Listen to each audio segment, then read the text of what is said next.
So it's very frustrating with the Democrats, this sort of lecturing, this condescending tone that they use against you. I don't need to be lectured to about what people need. Black people in Chicago need help.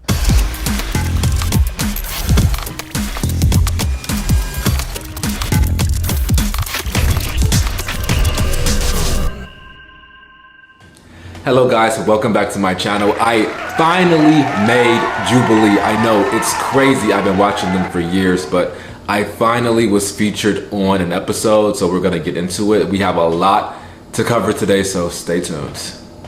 If you don't know what Jubilee is, it's a pretty big company and they have a lot of different funny little shows, but one of the biggest shows on their platform is called Middle Ground, and it's a debate show. And I was featured on the episode Kamala Harris supporters versus Trump supporters. So I'm gonna talk about the process it took to get on, the behind the scenes, the things they cut out, some of my favorite prompts on the show, and things I liked, didn't like, all that fun stuff. So yes, my name is Osiris. I am very much not a Democrat, as you can see.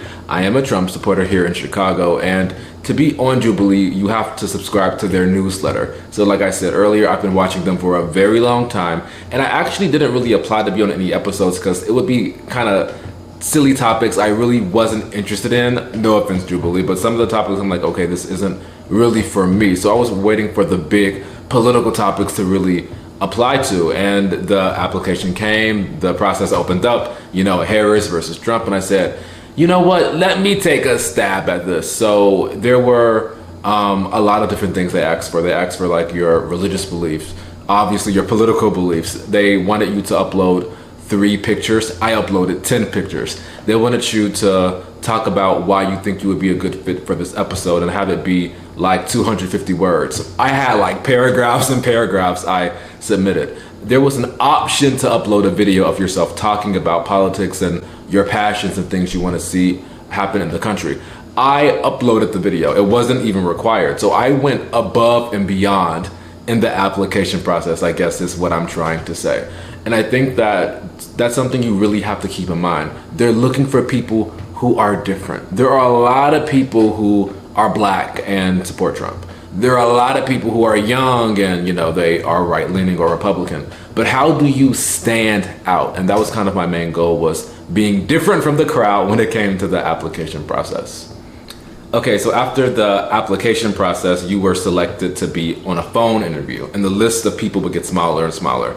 So first it was the application process, and then it was the phone interview, and then if you made it past the phone interview, it was the final phase of the acceptance process, which was a face-to-face Zoom call. And during this Zoom call, I was speaking to their hiring coordinator, and she basically was very interested in the fact that I lived in a city that has been impacted by the migrant crisis, because she said that a lot of people, they talk about immigration, you know, they have opinions on it, or they talk about migrant crises and the migrant shelters and stuff like that, but not a lot of people actually live it. And I'm living proof. You know, I am also a part of an organization called Chicago Red. I mean, we formed literally because of this crisis. Mayor Brandon Johnson giving $70 million to illegal immigrants literally just a few months ago. What about the poor black folk in Chicago? What about us? So anyway, I could rant all day, but being a part of, you know, an organization that's right-leaning and really doing the groundwork, you know, fighting the good fight, having these opinions about illegal immigration and living right next to a migrant shelter, that definitely was something they were interested in as well. So yeah, I think I stood out more than a lot of people probably applying on the Republican side. So from my hotel, you know, I actually got there a day early because I didn't want to have to put up with, like, you know, going from the airplane to the studio and all of that nonsense. So I said, I'm gonna come a day early and just Uber to the studio so I have more than enough time to get things sorted out. So when I actually got to the studio, you know, like I said, I was the first person who came. So they showed me around. It was really cool. I got to see the green room. I saw the actual Jubilee studio. I had like literal goosebumps walking around and looking at the lights, looking at the cameras, looking at the stools. And I'm like, wow, this is real life. I'm actually here. I know there are people who've done this multiple times, but this is my first time doing it. So it's a big deal, you know, it really is a big deal. So just being there early and just having time to walk around and just take everything in, and just kind of savoring the moment, if you will, was really cool. So they separated the two groups because they did not want us to talk or debate before the show. They wanted all the good, juicy material to be on camera and not off camera. And I think that makes a lot of sense. So we were in two completely different rooms and we were kind of like talking about our strategy. And I was like, okay, I'm really strong with immigration. I'm really strong on Kamala's record. This other guy, he was a veteran. He said, I'm really good with veterans' rights and stuff like that. Sheila was really good when it came to the Jewish people and the situation in the Middle East between Israel and Palestine. And so everyone had like their own things that they, you know, contributed. And I think that was really cool to kind of like debrief and talk a little bit and say, okay, what are our strong points? What are our weak points? How are we going to debate the other side? After that, they escorted us to the filming room. They mic'd everyone up. You know, my heart's beating fast because I'm like, stuff is getting real. We sat in a circle. Everyone said their name twice. Then we went to the very back. Kamala Harris supporters on the left, Trump supporters on the right, and from there, the fun really began. Okay, now I want to talk about some of the people who were there, specifically the people on the other side who were supporting Kamala Harris. Zion and Eric were extremely aggressive. So Eric, the guy with the light blue jacket, Zion, the girl with the little blue-green outfit, they were constantly interrupting people, and it felt like they were very thirsty for like a viral moment. You know, and like, I don't want to talk bad about people who participated in this episode because I really am grateful to have the conversation and middle ground and all of that fun stuff.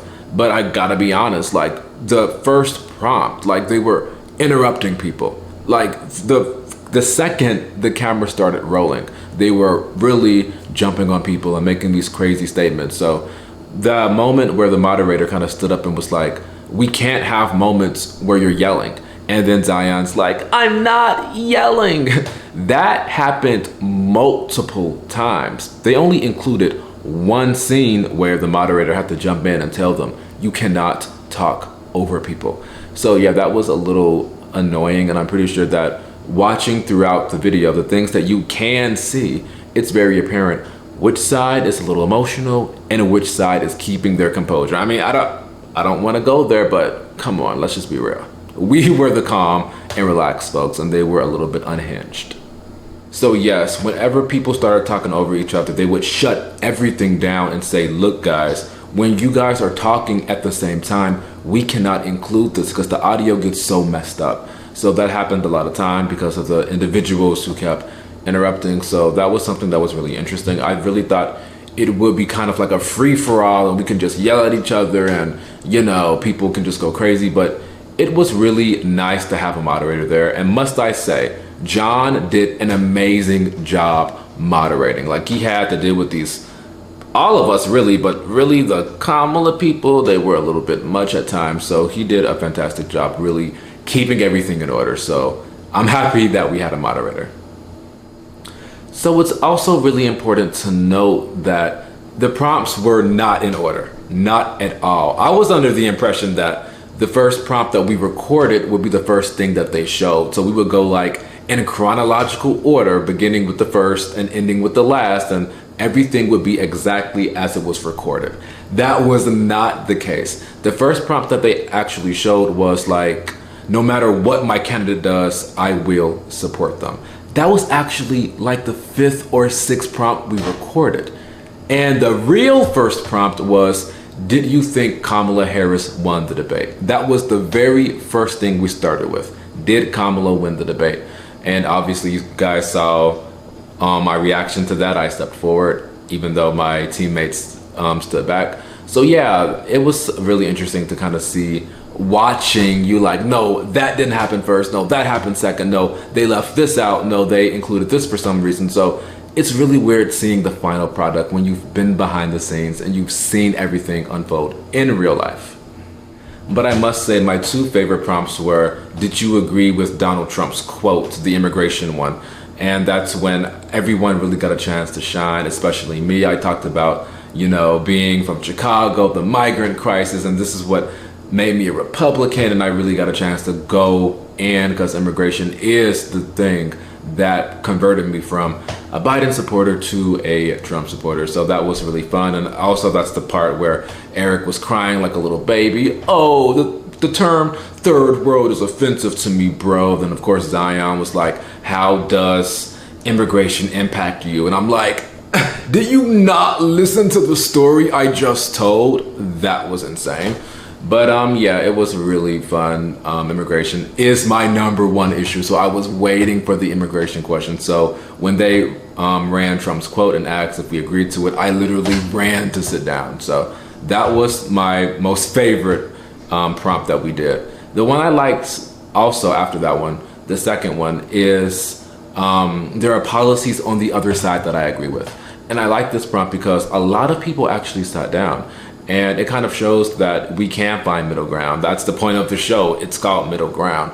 And although we have differences on immigration, the economy, the border, you know, a lot of different things, the fact that we can sit down and find common ground and have those conversations and say, hey, I don't like Kamala Harris or I don't like Donald Trump, but here are some good things that your side has done, or Kamala just came in, so here's a good thing Biden did, and here's a good thing that Trump did. That was a really nice moment when everyone kind of sat down and agreed to disagree, you know, because I'm all about giving credit where credit is due. And I think that moment really personified the entire show. Like, that's the entire point of the show, is to find common ground. Okay guys, the last biggest thing that they cut out was the back and forth between me and Eric. It happened at the very last prompt. At the end of the episode, they tried to pretend like things were all nice and cordial, and we walked away finding middle ground. And although we agreed throughout the episode, and I think we did a good job at finding middle ground, it did not happen at the very last prompt. So basically, Eric was going on this crazy tirade about January 6th. How can we as Trump supporters vote for a man who called for people to overthrow the government? He's an insurrectionist. He is a threat to democracy. Trump cannot be trusted with anything. He was going insane. And I was kind of sitting there, you know, shifting in my seat a little bit, and I was getting very irritated. So I said, you know what? Your side got problems too. And I talked about the Black Lives Matter rioters who killed David Dorn, an innocent black man protecting a business. He shot and killed him. No one talks about that. I talked about Kyler Ellingson, a Trump supporter, an 18-year-old Trump supporter, very young, who was killed by a 40-year-old man, all because he supported Trump. No one talks about that. Or Brett Kavanaugh. He had someone try to kill him. A sitting justice on the Supreme Court had someone try to take his life because the Supreme Court decided that Roe v. Wade had to be overturned and sent back to the states. Someone showed up outside of Brett Kavanaugh's house with weapons. No one talks about that. So basically, I looked Eric in the eye and I said, you can take your fake bootleg moral outrage and shove it where the sun don't shine, because you don't care about political violence in this country. In fact, you're a hypocrite. That was the real ending of the Harris versus Trump episode. That's how things actually ended. But of course, they cut all that good stuff out because it would have given our side a gigantic win.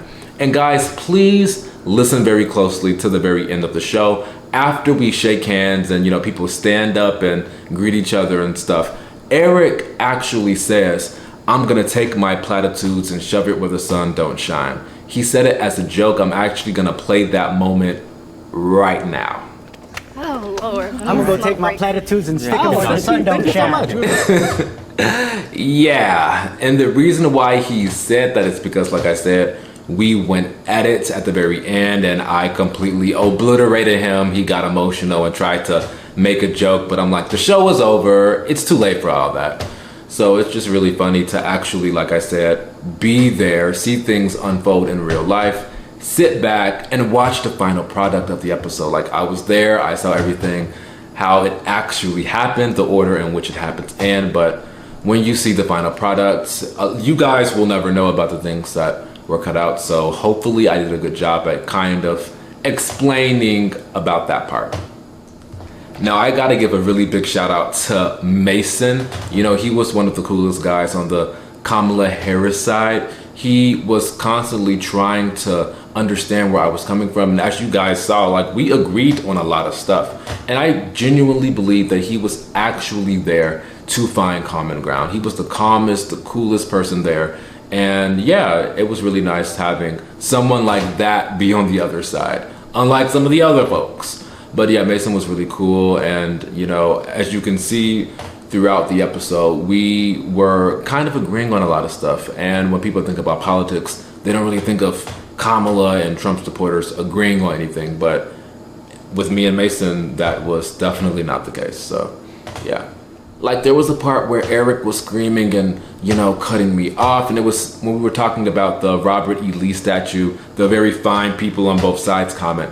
And they were taking my words out of context. But Mason interjected. He cut off his own teammates and said, wait, I think Osiris actually meant this. I think this is what he's actually trying to say. Or the moment when I was talking about the housing crisis and he was like, you and me both. And we were really finding common ground on that moment as well. So he really seemed like someone who actually cared about conversation and understanding what the other side has to say. He wanted to find common ground. He believed in middle ground from what I saw. And the other people, I really couldn't tell that, you know, so I really wish in future episodes, Jubilee kind of looks for more people like Mason, because he was really cool to talk with and have that conversation with. And I think one of the most striking moments of the entire episode was when John, the moderator, asked an additional question. And this extra question was, can you acknowledge that there are people on your side who are more extreme than you are? And every Trump supporter, we all raised our hands.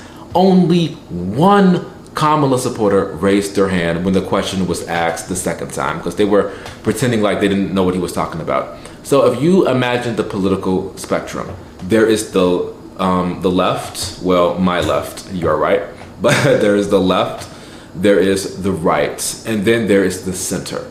And they were trying to say conservative Democrats are an example of an extreme, but the moderator was saying that's not a fair point, because a conservative Democrat or a Democrat that agrees with Republicans is more so in the center. They're trying to find common ground. He was saying, are there people further left than you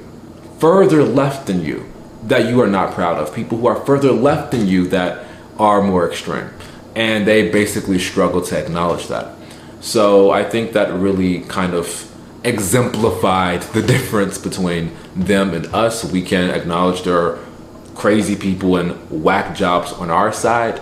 They really didn't want to acknowledge that those people existed on the left side, because they have this mentality, as the girl said, you know, Kamala's impeccable. They have this kind of moral superiority. All the problems exist on the Republican side, on the right side. So yeah, that's really crazy. And I was really shocked that not all of them had their hands held high. Zakaya, for the most part, was cool and collected, but she had a very weird thing she was saying, something that's so crazy to where us Trump supporters couldn't even contain ourselves. She said that Trump was going to take black people back to slavery. And I love how the camera panned out and you saw all of us standing back. We were like, what is she talking about? And her saying that is actually the exact reason I brought up Kamala's record when it came to using black men as cheap labor in the state of California, because the court said there are people that you have to let out of prison. You're holding them beyond their due date. And Kamala said, well, you know, them being in prison benefits California because they have jobs to do. And those jobs are beneficial for the state of California. So what is that called when you're held against your will and you have to work and do things you don't want to do? That's called slavery, isn't it? The hypocrisy, people, the hypocrisy. So it's really crazy how people don't want to talk about Kamala's record when it comes to that, but then want to say Trump's going to take you back to slavery. Look, Kamala made you a slave, treated you like a slave, and thought you was a slave when she threw black folk in prison. So I'm not trying to hear that either.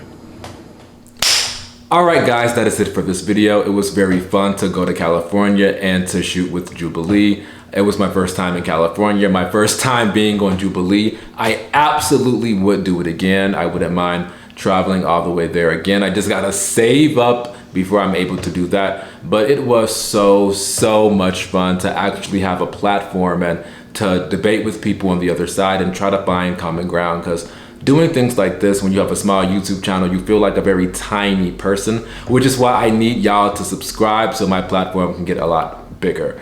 But yes, Jubilee was so much fun, and I'm more than honored and privileged to have had the opportunity to be on that platform, because their platform is gigantic. So I hope you guys liked everything I talked about. I hope you have a better understanding of what was cut out, because a lot of stuff was cut out.